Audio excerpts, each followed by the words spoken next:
commencé à parler des malédictions après que Adam et Ève aient péché. Dieu a prononcé 4 jugements sur. Le premier jugement, c'était sur le serpent. Tu marcheras sur ton ventre. Et il a mis l'inimitié ou le querelle entre l'homme et les serpents. Et il dit la postérité de la femme t'écrasera la tête et toi tu le briseras les bras. Nous avons vu comment cela a été représentatif d'une victoire totale et d'une victoire partielle. Et puis après, nous avons vu que cette malédiction, c'était une malédiction sur le serpent, qui est le diable, mais une promesse de Jésus à venir. Le mot postérité, c'est le mot sémence. Et en anglais, il garde vraiment le mot seed.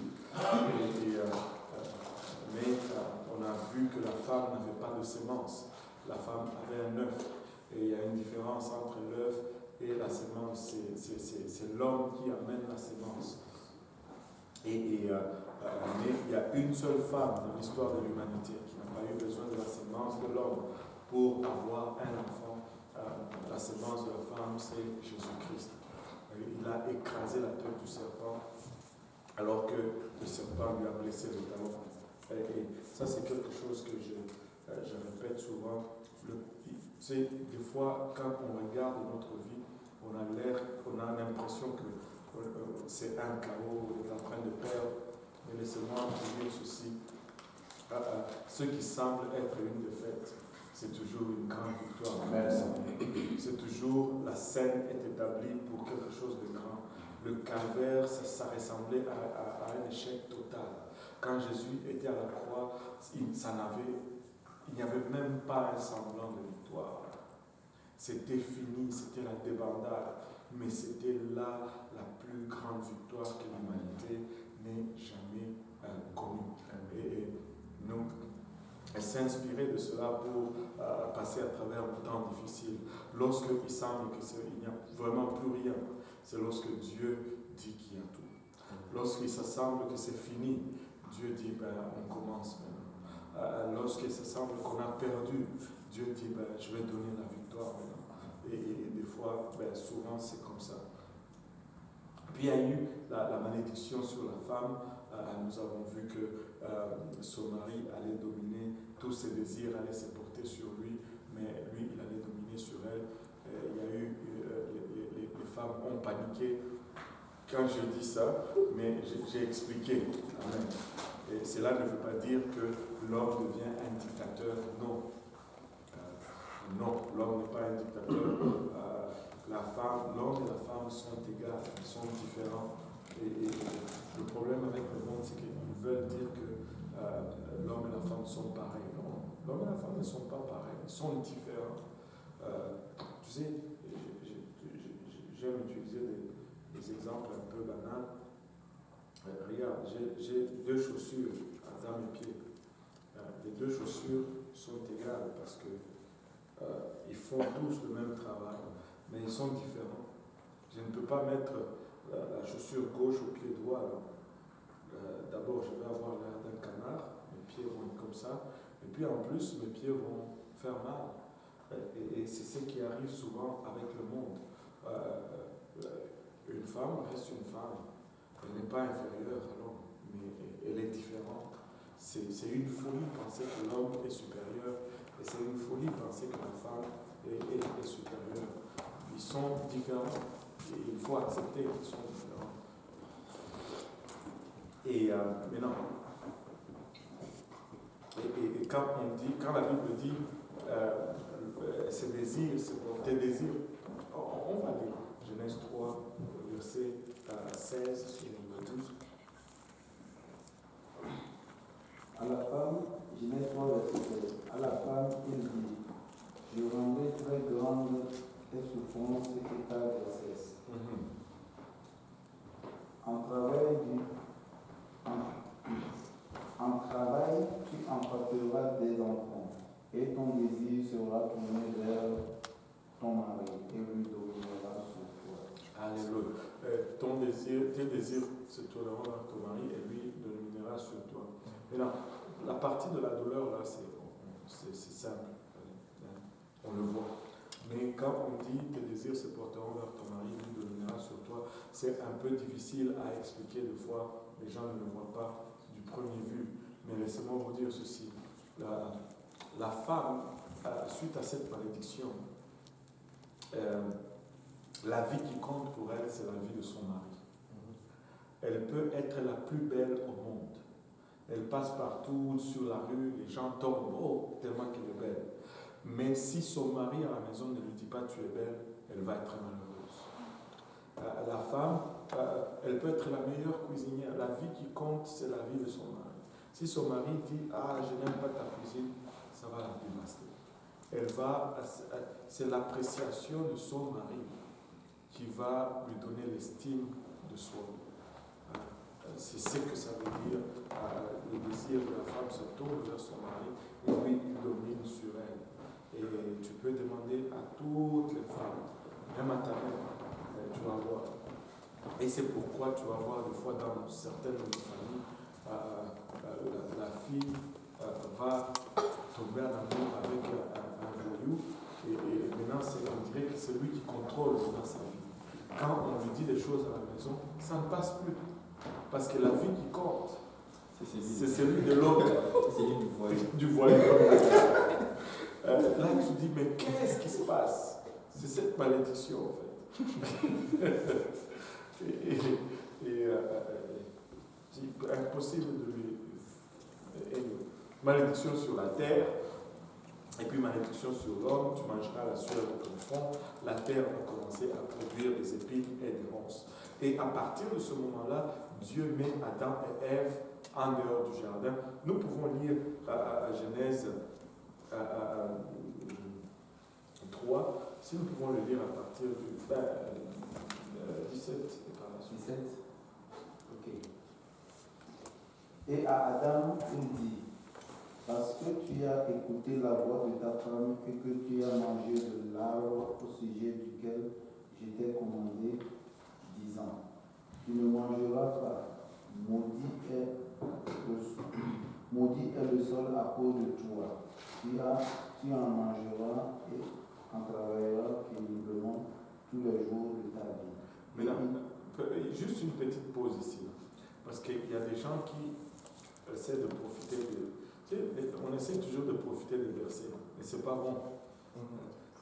Il dit, parce que la Bible dit, parce que tu as écouté la voix de ta femme. Cela ne veut pas dire que Dieu ne veut pas que nous écoutions nos femmes.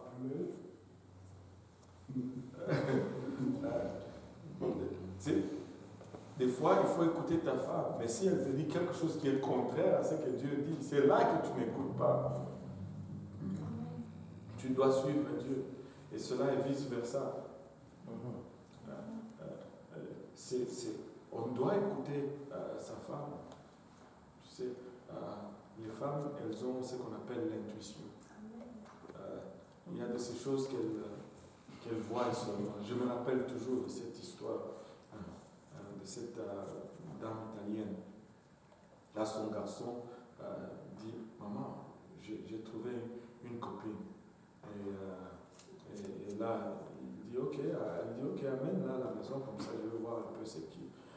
Et là, le garçon, il est tout content. Il dit, ah, mais je veux voir si vraiment tu me connais, maman. Il dit, je veux inviter 2 autres amis. Je vais les traiter pareil. Comme ça, je veux voir si tu vas deviner vraiment celle que j'ai choisie. Et là, 3 de ses copines viennent à la maison. La maman fait le spaghetti, tout le monde, et le garçon, il fait tout comme pareil. Il ne traite personne avec faveur et tout ça. Et il avait hâte que la soirée finisse. La soirée finie, les 3 filles partent, il rentre, il les raccompagne, il rentre vite à la maison. Dis-moi, maman, est-ce que tu as deviné c'est laquelle? Et puis, sa mère le regarde et dit, c'est celle avec la robe bleue. Le garçon n'en revenait pas. Il dit, comment ça? Comment ça? Comment tu as fait pour savoir? Et sa maman, tu sais, en faisant ces choses, dit, je ne sais pas, mais il y a quelque chose en elle que je n'aime pas. L'intuition de la belle-mère. la belle que je n'aime pas. Voilà, ça doit être elle. Anyway. Et si tu écoutes ta femme, des fois elle va te sortir de trou parce que tu ne vas pas voir certaines choses, mais la femme va voir très rapidement. Donc, Dieu te donne une femme pour t'aider.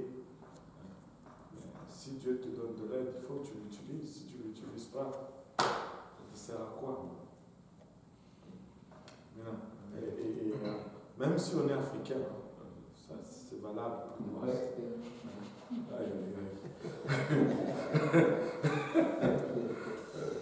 La Bible transcende les cultures. Okay. Et puis, il maudit le sol. Et ça, je fais une révision rapide pour qu'on puisse entrer là où on était. Il maudit le sol. Le sol produisait les bonnes choses. Maintenant, le sol commence à produire des mauvaises herbes, les ronces et toutes ces choses. Et si vous remarquez, si vous avez moindrement fait du jardinage, les mauvaises herbes poussent tout seules. Mais si tu veux tes patates douces ou ton manioc, il faut que tu le plantes et il faut que tu l'entretiennes. Mais les mauvaises herbes vont pousser tout seul. Et à l'homme, il dit, tu mangeras à la sueur de ton front. Maintenant, l'homme devait maintenant, pour vivre ou pour manger, il devait travailler. Ce qui était accessible dans les jardins gratuitement. Il avait tous les fruits et tous les légumes qu'il pouvait manger, mais maintenant, il doit travailler pour manger. C'est pourquoi nous devons travailler aujourd'hui pour manger. Et maintenant, quand Dieu vit cela, tu peux continuer. Et il te fera germer des épines et des ronces, et tu mangeras l'herbe des champs. À la sueur de ton visage, tu mangeras du pain, jusqu'à ce que tu ne retournes au sol, car c'est de lui que tu as été pris, car tu es poussière et tu retourneras à la poussière. Maintenant, tu continues. Et l'homme appela sa femme du nom d'Ève, parce qu'elle était la mère de tous les vivants. Maintenant, l'homme a appelé sa femme Ève car elle était la mère de tous les vivants. Maintenant, ça c'est une indication très claire en ce qui concerne la création. Parce qu'il y a plusieurs personnes qui ont tendance à dire que Adam et Ève n'étaient pas les seuls êtres que Dieu avait créés, ce n'est pas les seules personnes. Adam et Ève étaient les seules personnes que Dieu a créées. Nous tous, quelque part, nous sommes cousins-cousines. Si nous reculons assez loin, nous allons voir que nous sommes tous sortis de l'arche de Noé. et nous avons tous les mêmes parents. Donc, il faut commencer à bien me traiter, là, je suis ton cousin. Mais non, il donna à sa femme le nom d'Ève car elle était la mère de tous les vivants. C'est-à-dire que tous les vivants sont nés de Ève, sont descendants d'Ève. Il n'y a pas une personne qui est sortie d'ailleurs. Mais non. Et si on continue. Et verset 21. Et l'Éternel Dieu fit à Adam et à sa femme des vêtements de peau et les revêtit. L'Éternel Dieu dit, voici l'homme est devenu comme l'un de nous, pour connaître le bien et le mal. Et maintenant, afin qu'il n'avance pas sa main et ne prenne aussi de l'arbre de vie et n'en mange et ne vive à toujours. Et l'Éternel Dieu le mit hors du jardin d'Éden pour labourer le sol d'où il avait été pris. Il chassa l'homme et plaça à l'orient du jardin d'Éden les chérubins et la lame de l'épée qui tournait ça et là pour garder le chemin de l'arbre de vie. Et il dit, maintenant que l'homme, nous avions vu qu'il y avait deux arbres au milieu du jardin. Genèse 2, peut-être à partir de 8 à 10. Et maintenant, l'homme a pris l'arbre de la connaissance. Et Dieu dit non, maintenant qu'il a pris l'arbre de la connaissance du bien et du mal, empêchons-le maintenant de prendre de l'arbre de la vie éternelle. Et il le met dehors et il met au chemin qui mène vers le jardin. Il place un chérubin avec une épée flamboyante, donc une épée lame de feu. Et techniquement, si l'homme allait retourner pour rentrer dans le jardin, dans le but de prendre de ce fruit, il allait se faire couper par cette épée. Or, la Bible nous dit que la parole de Dieu, c'est une épée. Et nous savons que pour acquérir la vie éternelle, nous devons y aller selon la parole. Et quand cette parole est prêchée, honnêtement, elle coupe dans nos vies. Elle fait mal parce qu'elle pointe des choses dans nos vies qui, tu sais, des fois, nous étions accrochés à ces choses, mais elle vient couper ces choses. Et c'est le chemin vers la vie éternelle va passer par le tranchant de l'épée de la parole. Et la parole de Dieu coupe toujours. Tu sais, on veut prêcher la parole sans que les gens aient mal, mais on va rendre service à personne. Quand tu prêches la parole de Dieu, elle va couper, parce que l'homme marche toujours en sens contraire de la volonté de Dieu. L'esprit est contraire à la chair. Et avant de recevoir le Saint-Esprit, tu marches selon la chair. Et maintenant, quand on te prêche cette parole, elle vient couper des choses dans ta vie. Mais c'est ça qui t'amène à la vie éternelle. Et maintenant, il dit qu'il a fait à l'homme et à la femme des vêtements de peau et les a revêtis. On va retourner à cela tout à l'heure, mais on va garder ça dans notre back burner. Comment on dit back burner en français? Dans le petit caboche là, en arrière. Maintenant, l'homme est maintenant en dehors du jardin. La vie est différente. Dans le jardin, il y avait cette présence de Dieu presque constante. Dans le jardin, ils avaient toute la nourriture était gratuite. Maintenant, l'homme doit travailler pour manger. L'environnement est différent. Moi, je me demande toujours, Adam et Ève racontant leurs histoires à leurs enfants. Du temps où on était dans le jardin, je vous dis, au soir, Dieu venait me voir et voici ce qui arrivait. Et là, et ça devait être tout simplement extraordinaire. Quand j'étais à Madison, on m'a donné 2 chemises que j'ai oublié de sortir.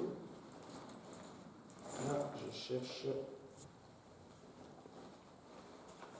la Bible en papier.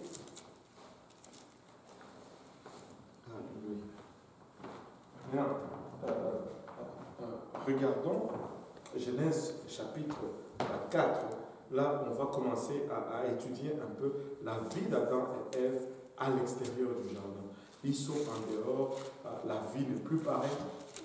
La vie n'est plus pareille, les conditions de vie sont différentes. Et voyons ce qui va arriver. Genèse 4, à partir du premier verset. Et l'homme connut Ève, sa femme, et elle conçut et enfanta Caïn. Et elle dit, j'ai acquis un homme avec l'Éternel. Et elle enfanta encore son frère Abel. Elle dit, j'ai acquis un homme avec l'Éternel. Waouh! Cette version nous donne vraiment le sens de ce que ce verset dit. Regardez ceci. Ève, Adam, la Bible nous dit, Adam connut Ève, sa femme. Elle conçut et enfanta Caïn. Elle dit, selon la version là, j'ai acquis un homme avec l'Éternel. Waouh! Littéralement, elle dit, j'ai fait cet enfant avec l'Éternel, avec Dieu. Or, qu'est-ce que cela signifie? La sémence. Souvenez-vous quand Marie a été visitée par l'ange, lui a dit, le Saint-Esprit viendra sur toi et tu vas concevoir. Là, Ève est en train de penser que c'est ce qui est arrivé ici. Déjà, elle espérait que ce fils premier-né était déjà le Messie promis. Était déjà le Messie promis. Il y a quelqu'un qui a regardé là. Oh, c'était peut-être c'est juste moi. Maintenant, elle pensait vraiment que c'était le Messie promis. Tu sais, Jésus-Christ a l'art de se faire attendre. Tu sais, la première fois qu'on a dit qu'il venait, il fallait attendre 4000 ans pour qu'il arrive. Il est venu, il est reparti, il nous a promis qu'il revenait. Et là, ça fait encore 2000 ans qu'on attend. Il a l'art de se faire attendre. Quand Caïn, il dit, je l'ai eu avec l'Éternel. Non, ce n'était pas avec l'Éternel. La Bible dit, Adam connut Ève. Et le verbe connaître ici, ce n'est pas bonjour madame, je m'appelle Adam. Non, c'est l'intimité. C'est l'intimité, c'est de connaître l'intimité. Maintenant, j'insiste beaucoup sur ce verset parce qu'il y a une fausse doctrine qui circule. On appelle cette doctrine la doctrine de la sémence de la femme, du serpent. Ils disent que Caïn était le produit du serpent avec la femme, que c'est le diable qui a eu l'intimité avec la femme, qui a donné naissance à Caïn, et c'est pourquoi Caïn était mauvais. Non, Caïn était mauvais parce que Adam et Ève avaient une nature corrompue. Tu sais, il y a des bandits qui naissent aujourd'hui, là, il y a des criminels pires que Caïn aujourd'hui, mais ce n'est pas parce que leurs parents sont en train d'intimité avec le diable. Tu vois, ça ne fait aucun sens. Adam connut Ève. Et cette doctrine, elle est vraiment diabolique parce qu'elle dit, si tu es de la lignée de Caïn, tu es condamné à aller en enfer, en fait. Et si tu es de la lignée de Seth, tu vas aller au ciel. C'est faux. Si c'est comme ça, Jésus n'allait pas avoir besoin de venir pour mourir. Et ça ne marche pas. Et de toutes les façons, si nous regardons tous ici, nous pouvons dire avec certitude que nous sommes tous de la lignée de Seth. Parce que tu vas aller depuis Adam jusqu'à Noé. Après, quand tu vas de Adam à Seth à Noé, ceux qui sont rentrés dans l'arche avec Noé étaient tous de la même famille, de la même lignée, et c'est de la lignée que nous venons. Tous nous sommes de la lignée de Seth. Le déluge a nettoyé toutes les autres lignées qu'il y avait. Et donc, Adam connut Ève, sa femme. C'était Caïn était le fils d'Adam. Et l'autre chose que j'utilise toujours pour faire cette démonstration, je ne sais pas si vous vous rappelez encore de la loi de la sémence. La sémence était donnée selon son espèce. Et la sémence, c'est pour la reproduction. Et tu ne peux pas te reproduire en dehors de ton espèce. Maintenant, si on dit que le serpent a eu un rapport intime avec Ève ici, ils sont même, oublions même l'espèce, ils ne sont même pas de même nature. Est-ce que le serpent n'est pas un positif? Je ne sais même pas. Parce que quand on dit serpent, on fait allusion au diable, en fait. Au diable. Mais, tu sais, ce sont juste des choses qui ouvrent la porte à beaucoup de croyances qui induisent en erreur. Là, on commence à parler de mari de nuit, les femmes de nuit et toutes ces choses. Écoutez, c'est juste démoniaque, toutes ces choses-là. Juste prier le Seigneur. Et on ne va pas rentrer dans ça. Mais non, regardez. Elle dit, je formais l'homme avec l'aide de l'Éternel. Verset 2. Et elle enfanta encore son frère Abel. Et Abel paissait le menu bétail et Caïn labourait la terre. Verset 3. Continue. Et il arriva au bout de quelque temps que Caïn apporta du fruit du sol, une offrande à l'Éternel. Et Abel apporta lui aussi les premiers-nés de son troupeau et de leur graisse. Et l'Éternel eut égard à Abel et à son offrande, mais à Caïn et à son offrande il n'eut pas égard. Maintenant, là, les deux garçons vont offrir leur offrande à l'Éternel. Et la Bible nous dit que l'Éternel a accepté l'offrande d'Abel et il a refusé l'offrande de Caïn. Maintenant, pour longtemps, la question a été posée. Pourquoi est-ce que Dieu a accepté l'offrande de Caïn, plutôt d'Abel, et il a refusé l'offrande de Caïn? Pourquoi? Ça, c'est la question éternelle. Mais il y a plusieurs théories là-dessus. La première qu'on nous a enseignée quand on était petit, c'est que Caïn n'avait pas donné le meilleur de ses fruits et légumes. Il avait pris des fruits pourris, et des fois même dans les écoles, les manuels de l'école du dimanche, il y avait des dessins où tu voyais vraiment, on s'assurait que c'était des légumes fatigués qu'on dessinait et que c'était des fruits pourris qu'on dessinait. Et pour dire que voilà ce que Caïn a donné, c'est pourquoi Dieu l'a refusé. La Bible ne nous dit pas cela. L'autre chose, des fois, les gens disent Dieu a refusé l'offrande d'Abel plutôt de Caïn, parce que Caïn a offert le produit de la terre. Or, la terre a été maudite par Dieu.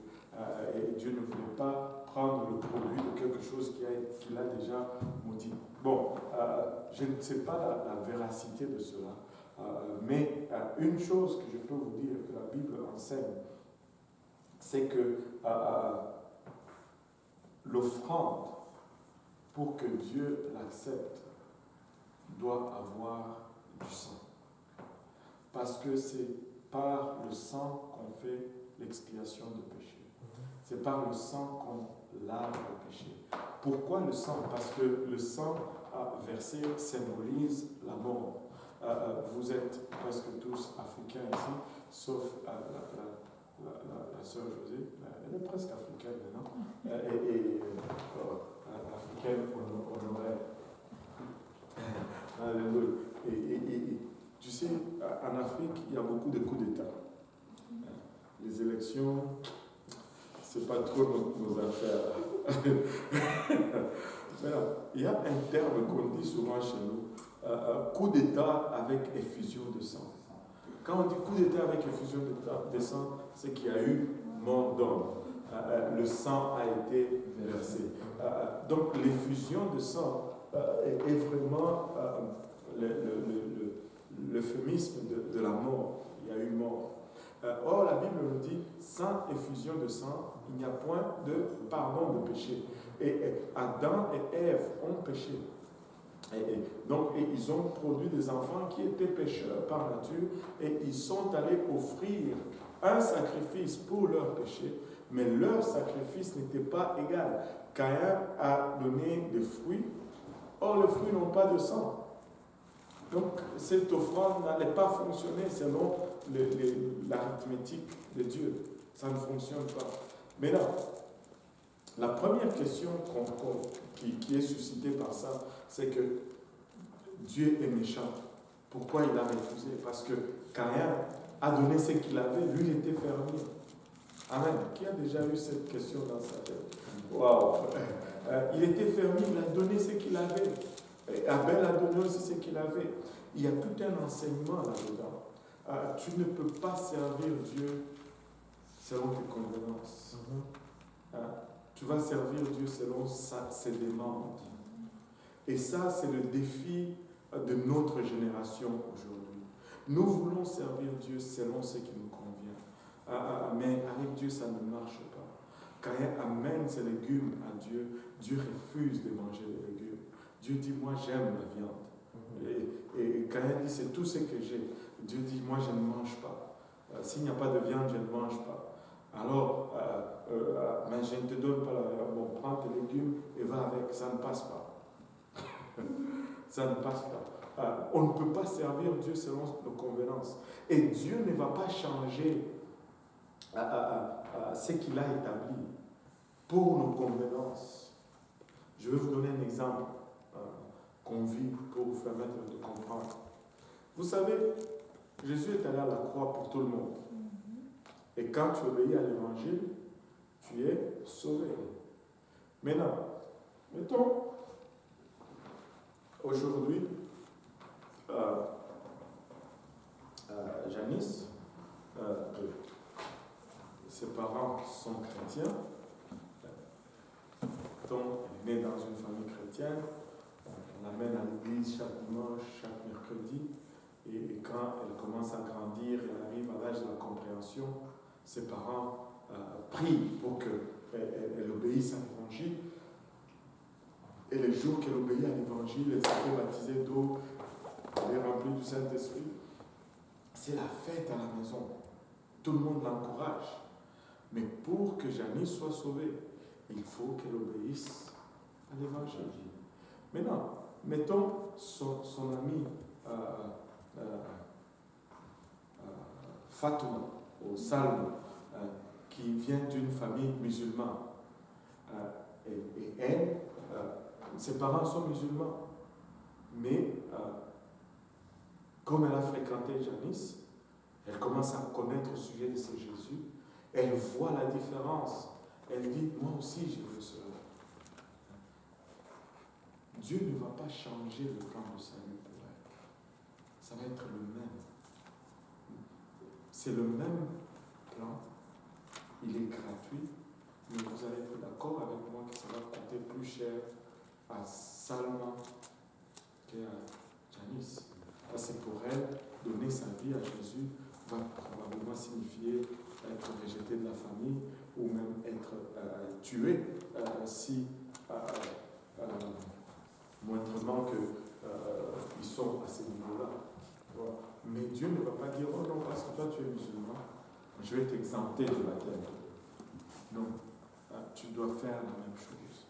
Et on ne sert pas Dieu selon nos convenances. Et notre devoir, notre tâche, c'est de rechercher ce que la parole de Dieu dit et de le faire, de le suivre. Et des fois, c'est difficile. C'est difficile. Quand on continue, on va donner des témoignages ça et là. Mais des fois, c'est très difficile. Très difficile. Mais quand on le fait, on récolte toujours le bon résultat. Maintenant, certains m'ont dit, mais Caïn, c'est tout ce qu'il avait. Pourquoi Dieu? Est-ce qu'il le savait même? Qui s'est déjà posé cette question? Je suis en train de suivre ta pensée. Hein? Est-ce qu'il le savait même? Permettez-moi de vous démontrer que Caïn savait. Premièrement, les deux se sont réveillés un jour. Ils ont dit, on va offrir un sacrifice. Ce n'est pas sorti de out of the blue, comme on dit. Ils n'étaient pas en train de jouer et puis dire, offrons un sacrifice. Non, non, non.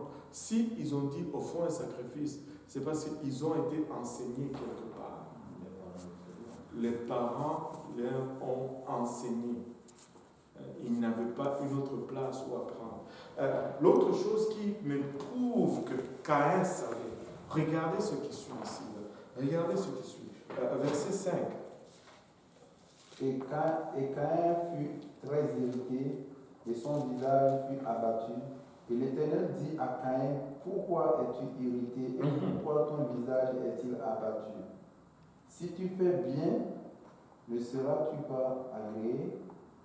Wow. Il dit, si tu fais bien, ne seras-tu pas agréé? Si tu, dans certaines versions, il dit, si tu agis comme il faut, tu relèveras ton visage. Si tu fais bien, je vais t'accepter. En d'autres termes, Dieu est en train de dire à Caïn ici, retourne, va faire ce que je demande et je vais l'accepter. Dieu n'a pas zappé Caïn à la première faute là. Il lui a donné une autre opportunité. Va faire ce que je demande et je vais t'accepter. Et si Caïn ne savait pas, d'abord avant d'arriver à Caïn, si Caïn ne savait pas, Dieu allait savoir que Caïn ne sait pas. Je crois. Hein? Il allait lui dire, Caïn, ce n'est pas ça. Mais il lui dit seulement, va faire ce qui est bien et je vais t'accepter. Parce qu'il savait que Caïn savait. C'est vrai? Ça fait du sens. Montre en même temps que Caïn. Il savait. Bon, et puis, si on va plus loin, maintenant, si tu continues la lecture, il dit, si tu agis mal... Et si tu ne fais pas bien, le péché est couché à la porte. Et son désir sera tourné vers toi. Et toi, tu domineras sur lui. Et quand il parla à Abel, son frère... Attends, bon, pause. Maintenant, si Caïn ne savait pas, il allait dire, mais qu'est-ce faut-il que je fasse? Je t'ai donné ce que j'avais de mieux. Tu n'as pas voulu. Tu dis, tu n'aimes pas ce que je donne. Mais dis-moi ce que tu veux que je te donne. Dis-moi ce que tu veux que je te donne. Alléluia.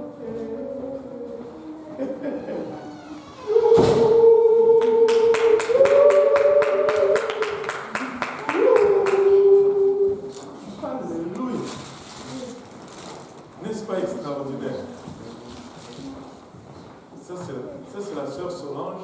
Ça, c'est Théo. Ça, c'est Michaela. Ça, c'est Kingston. Ça, c'est Michael. Et leur maman Christine.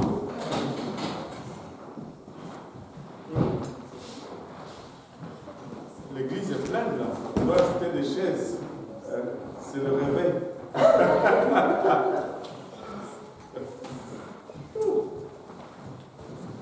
Kingston, what's up? Yes. Alléluia.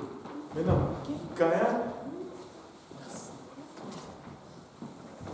Caïn savait.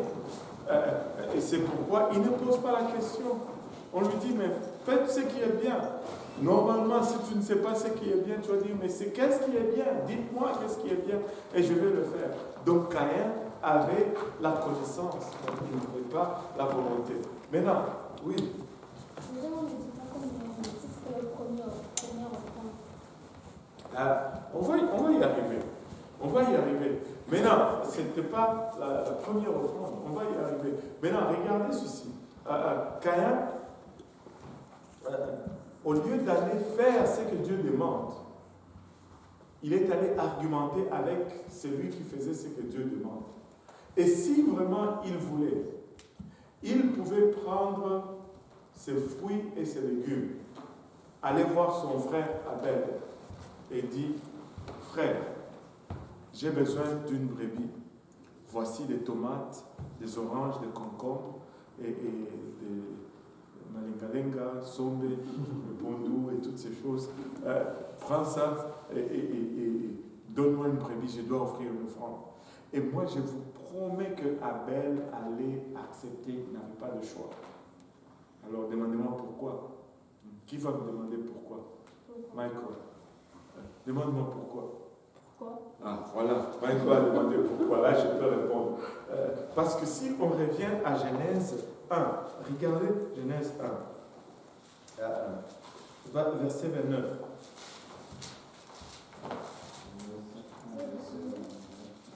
Dieu dit, voici, je vous donne toute herbe en de la semence, et qui est à la surface de toute la terre, et tout arbre ayant au bout du fruit d'arbre, et portant de la semence, ce sera votre nourriture. Ce sera votre nourriture. Dieu lui dit, je vous donne toute herbe et tout fruit comme nourriture. Jusque-là, il ne mangeait pas de la viande. Il ne mangeait pas de la viande. Ils étaient végétariens. Donc, Abel, qui était laboureur, plutôt berger, il ne mangeait pas les brebis. Il a fait tout ça juste pour pouvoir honorer le Seigneur avec son sacrifice. C'est clair que si on lui amenait les fruits et les légumes, il allait accepter parce qu'il en avait besoin pour manger. Tu sais, des fois, pour servir Dieu, pas même des fois, toujours pour servir Dieu, il faut que tu sors hors de ta zone de confort. Il faut que tu sors hors de ta zone de confort. Mais non, là, Caïn, au lieu d'aller faire ce qui est bien, il va argumenter avec celui qui a fait ce qui est bien. Et ça, vous allez le voir toujours. Vous marchez dans la vérité. Celui qui ne marche pas dans la vérité, il veut te faire passer comme mauvais. Il va t'argumenter comme pas à peu près. C'est la parole. C'est pas moi, c'est la parole. Quand la parole dit quelque chose, on essaie juste de le suivre. Et ce n'est pas bon d'argumenter avec celui qui fait ce que la Bible demande. Il faut argumenter avec la Bible. Et là, en argumentant, il a tué.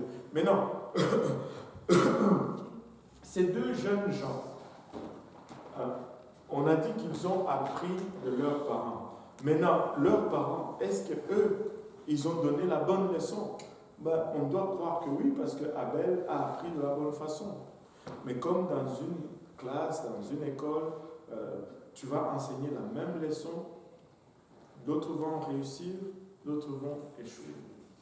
Tu vois, c'est toujours la même chose. Ça a commencé là, dans le jardin, enfin, en dehors du jardin. Maintenant, regardez ceci. Moi, j'ai dit Adam et Ève le savaient. Et c'est là où on revient au verset qu'on avait mis en arrière, là. Le verset 21. Genèse 3, verset 21. Et l'Éternel fit à Adam et à sa femme des vêtements de peau qu'il avait revêtis. Maintenant, regardez. Pour que Dieu fasse des vêtements de peau, il faut qu'il y ait un animal qui meure pour donner cette peau. Et c'était là le tout premier sacrifice pour le péché qui a été fait dans le jardin pour couvrir l'homme. Et regardez, l'imagerie est forte. Regardez ceci. Quand ils ont péché, ils ont pris, qu'est-ce qu'ils ont fait? Genèse 3, verset 8. Genèse 3, verset 8. Et il entendit la voix de l'Éternel Dieu qui se promenait dans le jardin. Lis-moi verset 7. 6 et 7. On va lire 6 et 7. Et la femme vit que l'arbre était bon à manger et qu'il était un plaisir pour les yeux et que l'arbre était désirable pour rendre intelligent. Et elle prit de son fruit et elle en mangea. Et elle en donna aussi à son mari pour qu'il en mangeât avec elle. Et il en mangea. Et les yeux de tous deux furent ouverts et ils connurent qu'ils étaient liés. Et ils cousurent ensemble des feuilles de figuier et s'enfirent des ceintures. Regardez, quand ils ont péché, qu'est-ce qu'ils ont fait pour couvrir leur nudité? Ils ont pris des feuilles de figuier, des végétaux. Ils se sont couverts. Et pour eux, bon, ça va bien. Jusqu'à ce que Dieu vienne frapper à la porte. Toc, toc, toc. Hello, êtes-vous là? Oh non, cette affaire ne marche pas. Nous sommes encore tout nus. Et les feuilles n'ont pas marché. Les légumes, ça ne marche pas. Ce n'était pas assez fort pour le couvrir. Et quand Dieu a regardé cela, il a dit, ça ne marche pas ça. Et il a pris les peaux de bêtes et les a couverts. Et c'était ça le premier sacrifice fait pour la couverture de l'homme. Et écoute, il y a toute une leçon dans ceci. Une ceinture. Le mot hébreu là, c'est le mot agora. Et ça décrit vraiment quelque chose qui couvre la partie des reins, comme la ceinture, c'est pourquoi on utilise le mot ceinture, mais aussi la partie publique. Donc ils ont fait juste des cache-sexes. Et pour eux, c'était ça une couverture. Mais quand Dieu est venu, il leur a fait des vêtements de peau. Et le mot là, c'est kytonette. Et kytonette, c'est un manteau. Certaines versions disent même un manteau de peau. C'est un manteau qui part des épaules jusqu'en bas des genoux et qui a des manches. Ça, c'était la conception de Dieu pour un habillement. La conception de l'homme pour un habillement, c'était juste Cache-sexe. cache-sexe. Mais la conception de Dieu, c'était couverture totale. Et c'est pourquoi, tu sais, quand tu es en sous-vêtement, c'est une nudité. Tu es nu. Tu les vois, l'été s'en vient, heureusement que le froid continue. Des fois, tu veux que le froid continue, mais quand la température monte, là, moi, je n'ai jamais compris ça. Tu vas voir un vieux papa en maillot de bain sur une bicyclette. C'est quoi ça? C'est quelle abomination? C'est grave. C'est grave. C'est une nudité. Si tu te promènes avec un petit truc là, tu es nu. Tu es nu. Il faut te couvrir. Selon la parole de Dieu, tu es nu. Et là, c'était là le premier sacrifice, et on peut voir déjà le parallèle entre le sacrifice animal qui couvre le péché et le sacrifice végétal qui ne couvre pas le péché. Et le sacrifice végétal, ou Abel, plutôt, ou Caïn, c'est vraiment le type de la religion. Et la religion, c'est quoi? C'est toutes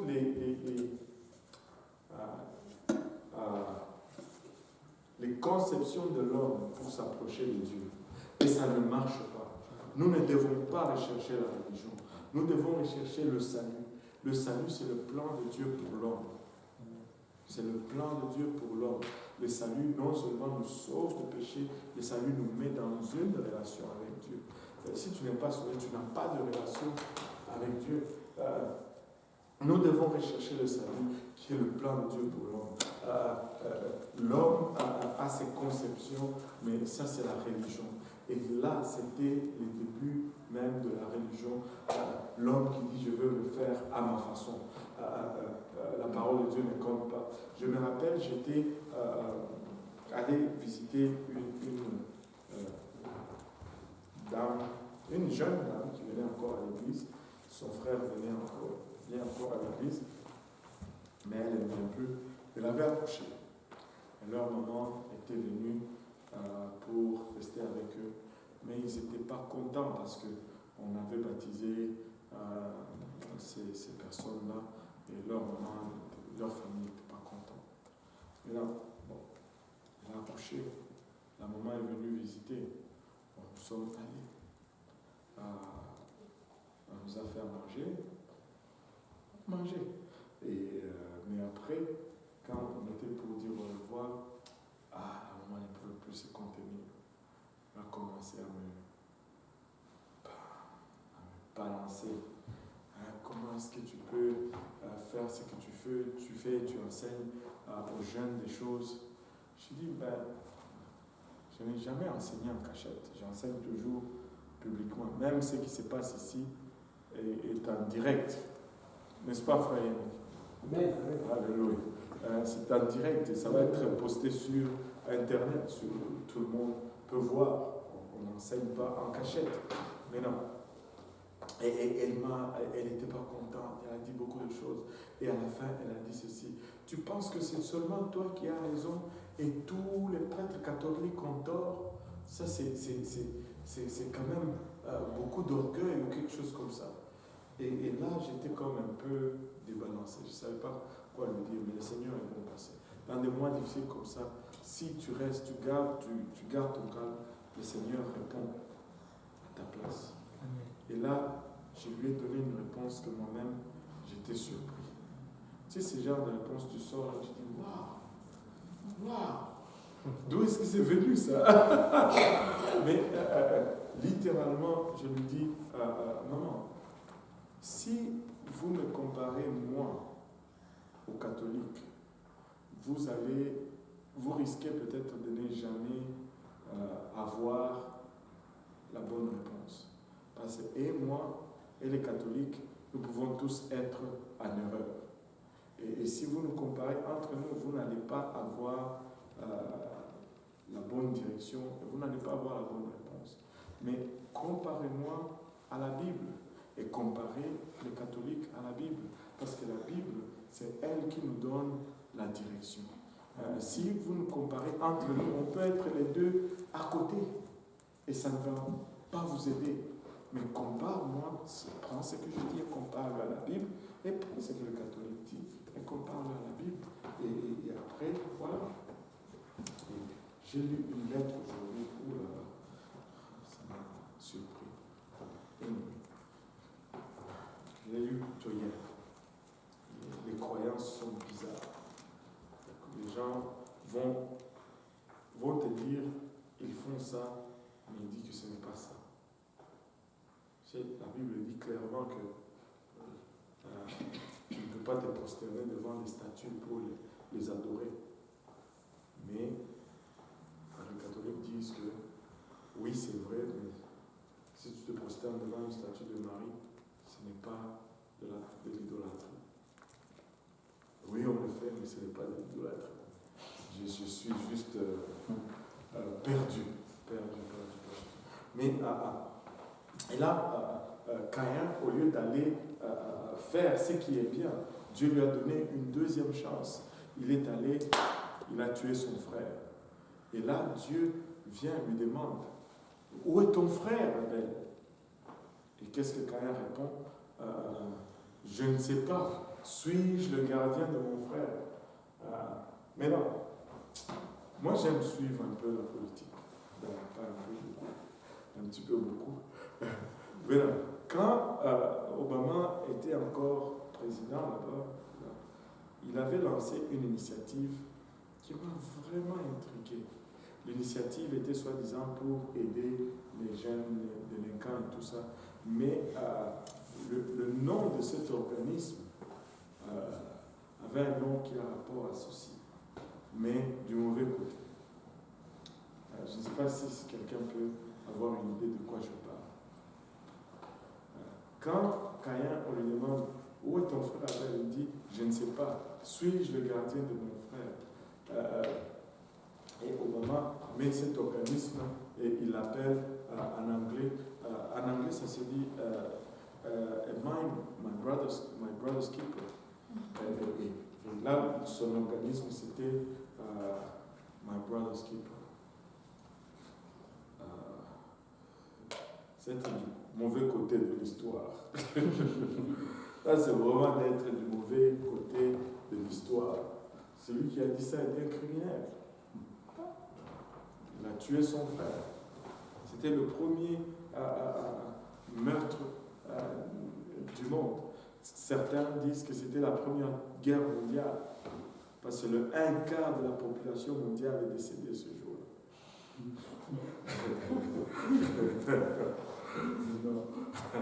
Bon, on va voir que ce n'est pas tellement cela. Ils étaient à 4. Adam, Ève, Abel et Caïn. S'il y en a un qui meurt, c'est 1/4. Amen. 1/4 de la population mondiale. Non, c'est pas vrai. C'est pas tout à fait vrai. On va voir pourquoi un peu plus loin. Maintenant, Dieu demande à Caïn, où est Abel ton frère? Avez-vous remarqué que Dieu pose souvent des questions? Mais il pose des questions auxquelles il a des réponses. Parce que il est Dieu. Quand il vient chercher Adam, Adam, où es-tu? Il sait où se trouve Adam. Il sait l'arbre derrière lequel Adam se cache. Mais il lui demande quand même, où es-tu? Là, il sait que Caïn a tué Abel. Mais il lui demande quand même, où est ton frère? Quand Dieu questionne, ce n'est pas parce qu'il veut connaître.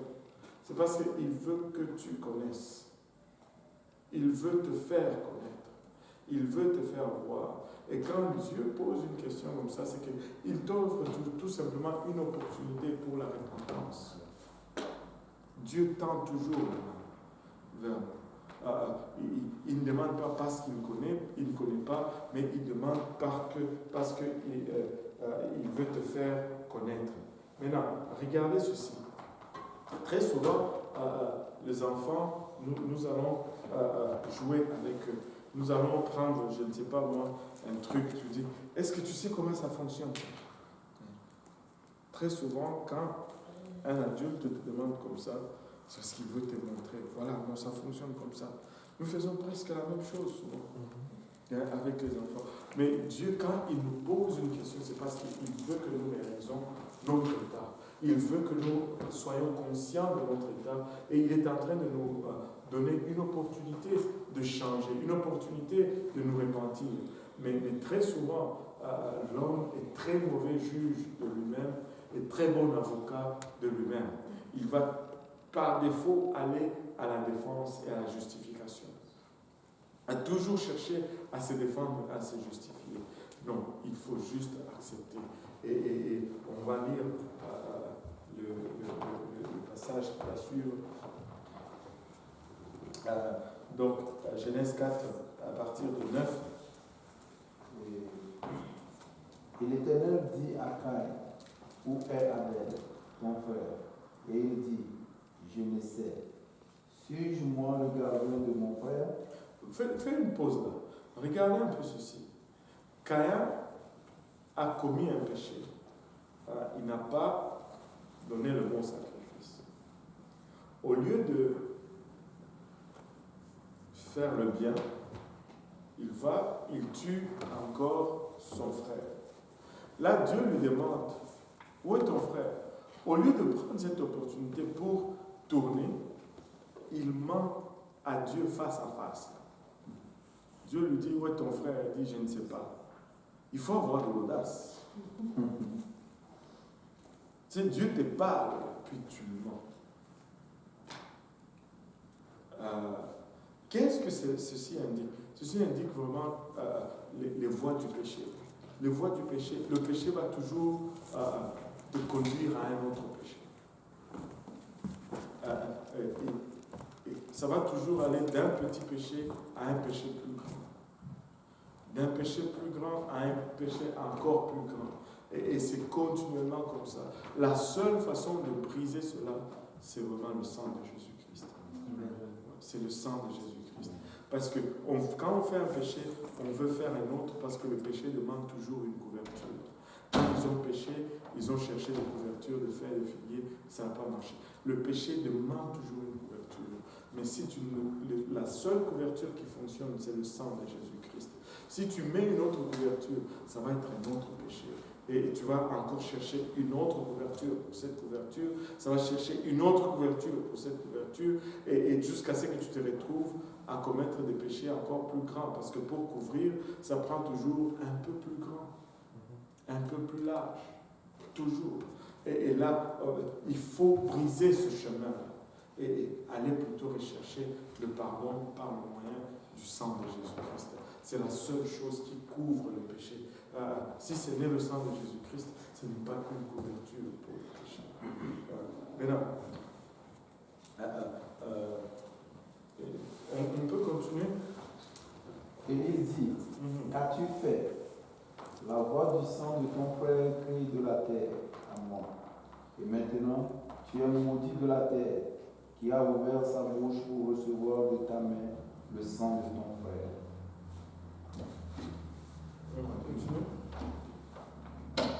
Quand tu laboureras le sol, il ne te donnera plus sa force. Tu seras errant et vagabond sur la terre. Et quand il dit à l'Éternel, mon châtiment est trop grand pour que j'en porte le poids.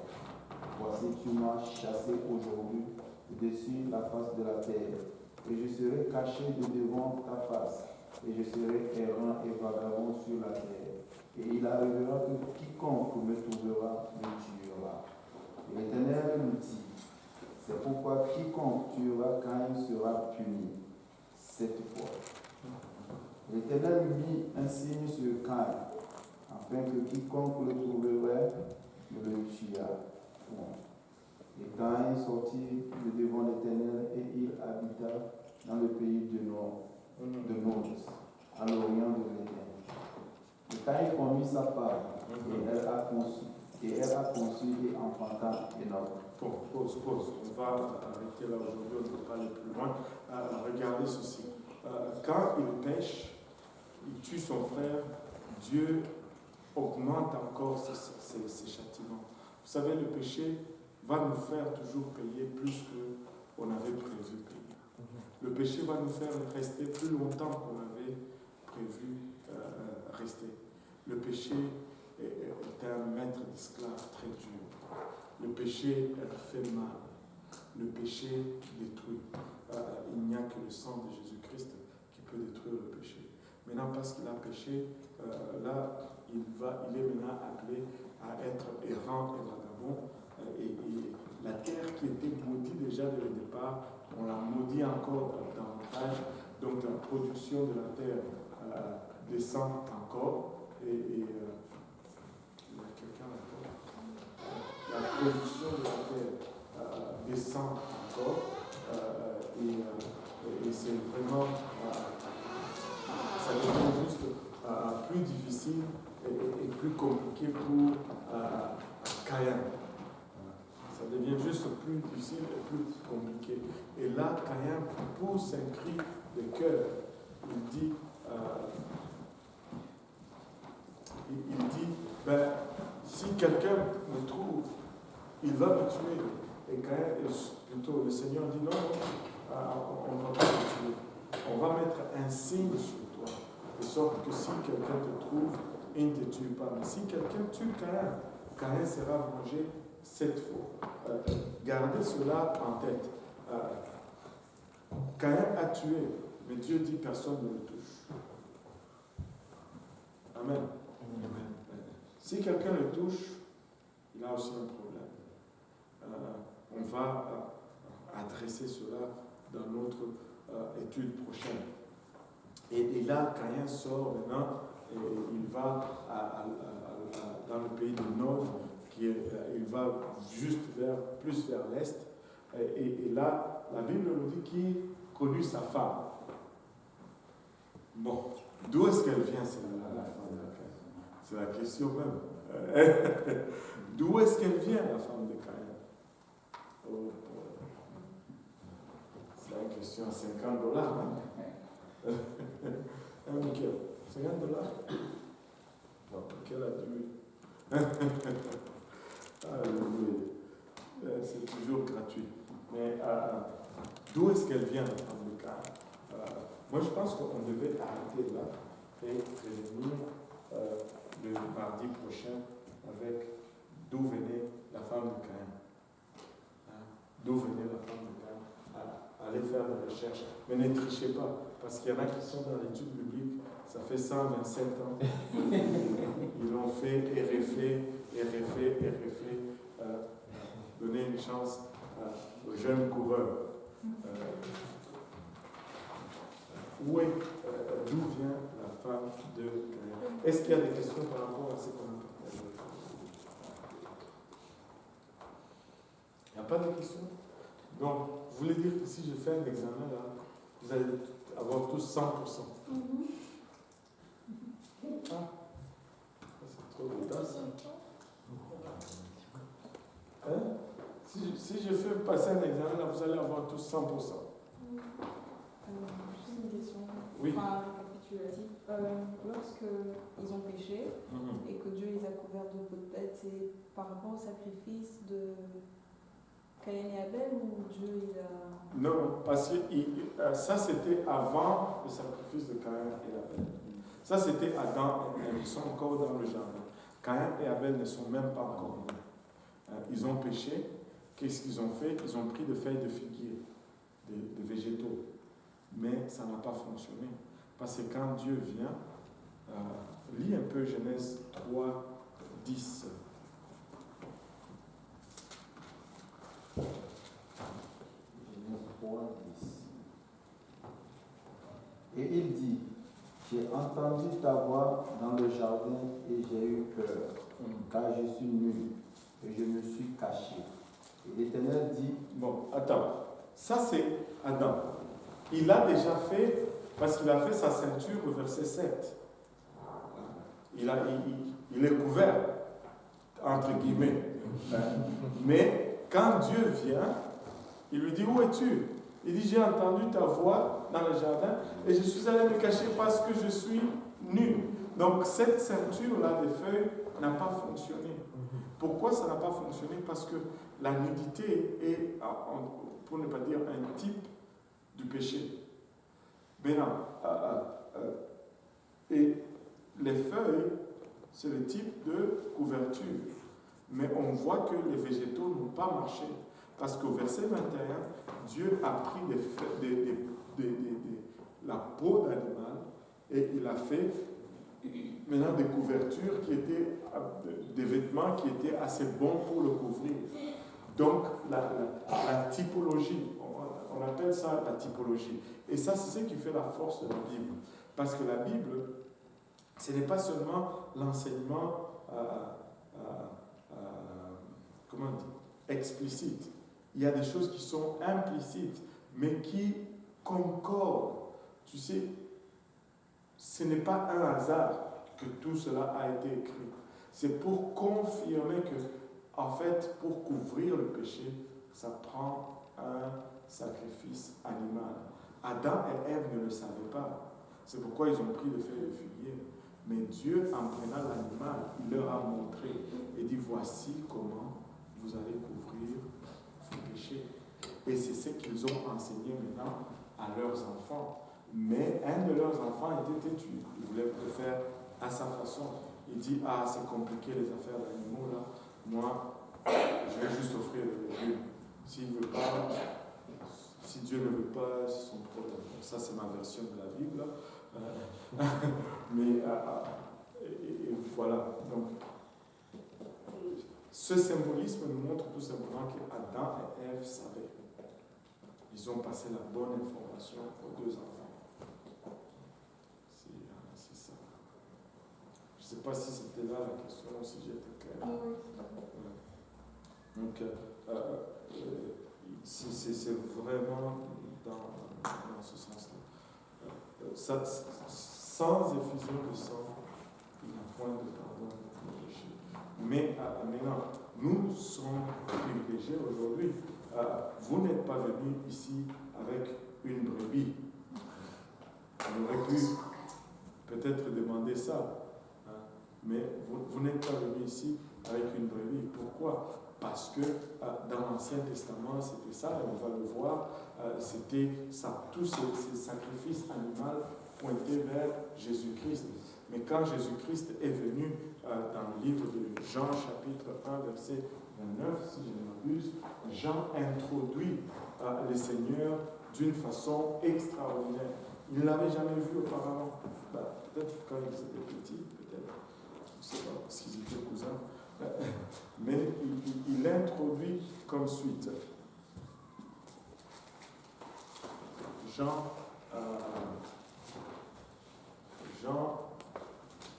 1,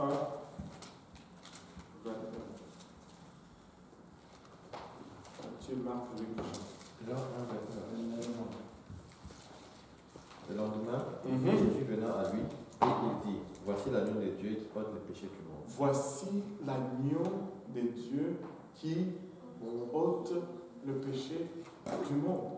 Et quand Jésus est venu, il est mort comme la brebis ou l'agneau sacrificiel. C'est devenu universel. Aujourd'hui, nous sollicitons tous le sang de Jésus-Christ pour le pardon de nos péchés. C'est pourquoi nous n'avons pas besoin d'amener des brebis aujourd'hui à l'église. Maintenant, regardez ceci. Jésus vient et Jean dit, voici l'agneau de Dieu qui ôte les péchés du monde. Comment est-ce que nous allons solliciter ce sang? C'est par son nom. C'est pourquoi, acte 2:38, que chacun de vous soit baptisé au nom de Jésus-Christ pour le pardon de nos péchés. Mais quand on appelle le nom, en fait, on sollicite le sang. Il y a un passage dans le livre de Actes, chapitre 5. Ça, c'est très intéressant. Les apôtres prêchent Jésus-Christ partout dans la ville et les Juifs les font entrer et ils leur après leur avoir posé plusieurs questions, il les fouette et il leur donne un commandement. Il dit, arrêtez de prêcher au nom de cet homme, parce qu'à chaque fois que vous le faites, vous faites venir son sang sur nous. Et littéralement, il dit, quand vous invoquez le nom, vous amenez le sang. Le nom amène le sang. Et c'est pourquoi tu dois être baptisé au nom de Jésus-Christ, parce que tu as besoin de ce sang pour laver ton péché. On chante « Oh le sang de Jésus, oh le sang de Jésus, oh le sang de Jésus, qui rend plus blanc que la neige. » C'est le sang qui nous lave. Quand nous réclamons le nom, nous sollicitons le sang. Et si nous ne réclamons pas le nom, il n'y a pas de sang. C'est pourquoi le baptême sans le nom n'enlève pas le péché, parce qu'il n'y a pas de sang. C'est le nom, le sang, il vient avec le nom. Et ça prend le sang. On peut se perdre là-dedans. Regarde, je pense que c'est Jean qui dit Jésus qui n'est pas venu avec l'eau seulement, mais il est venu avec l'eau et le sang. Je vous dis, Jésus était à la croix. Amen. Et là, il est pour mourir. Il est mort. Et là, les soldats qui voulaient vérifier si le mort vient, et ils lui percent les côtes. Et la Bible dit que qu'est-ce qui sort? De l'eau mélangée avec du sang. On lui perce les côtes, l'eau et le sang sortent. Et le livre de Jean dit, celui qui est venu avec l'eau et le sang. Maintenant, si nous reculons dans le jardin d'Éden, Dieu endort l'homme. Il dort. Et quelqu'un m'a dit dernièrement, ce n'est pas étonnant que les hommes ne comprennent pas les femmes. Parce qu'ils dormaient pendant que Dieu faisait la femme.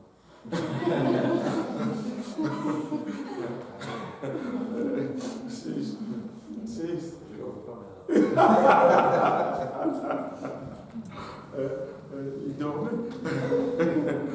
Mais là, l'homme dormait. Et regarde, la Bible nous dit quoi? La Bible nous dit Jésus est le deuxième. Jésus est le deuxième Adam. Le deuxième Adam. Maintenant, Adam, c'est le premier Adam. Jésus est le deuxième Adam. Maintenant, le premier Adam, pour avoir sa femme, Dieu l'a endormi. Dieu a fait quoi? Il a ouvert sa côte. Il a ouvert son côté, il a pris une côte.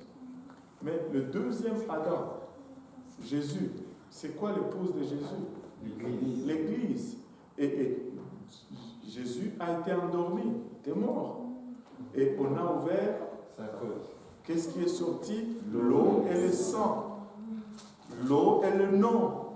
Et si tu vas être l'épouse de Jésus-Christ, il faut que tu passes par l'eau et le sang. C'est partout, partout, partout. Partout.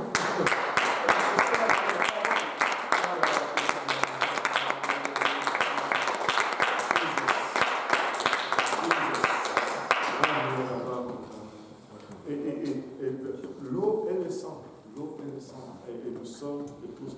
Nous devons prendre le nom de Jésus-Christ. Nous devons prendre le nom de Jésus-Christ. Et voilà. Est-ce qu'il y a d'autres questions?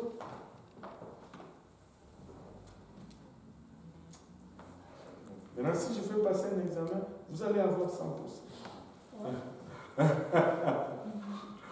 Michael? Oui, tu es sûr? Même, il est confiant, les jeunes. C'est bon ça. Alléluia. Nous allons conclure aujourd'hui en prière et nous sommes contents. Aujourd'hui, c'est un jour spécial. C'est quelle date aujourd'hui? Le 9 mai. Le 9 mai 2017, nous avons eu le premier baptême du Saint-Esprit ici à l'église de Chambra.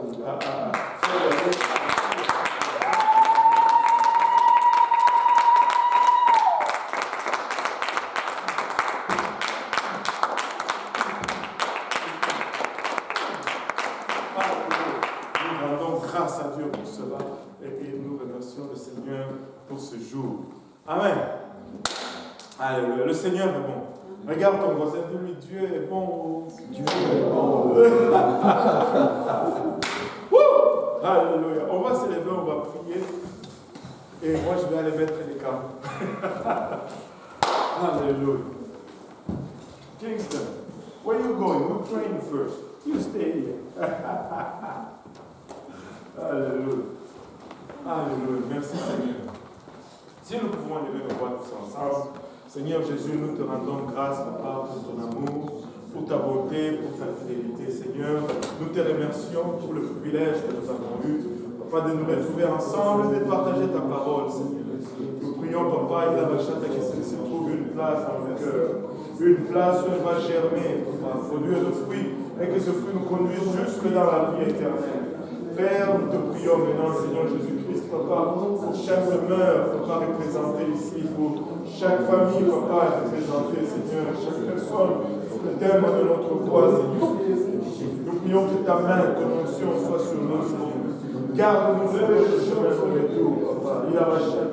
Conduis-nous, Seigneur Jésus-Christ, Papa, et préserve-nous de tout danger, de tout embûche, Seigneur. Papa, garde-nous pour le restant de la soirée. Garde-nous, Papa, pour le restant de la semaine, jusqu'à ce que nous allons nous rencontrer bénissons. Et c'est avec action de grâce dans le cœur que nous te prions ici, dans le nom de Jésus. Nous disons tous au nom de Jésus. Au nom de Jésus. Alléluia.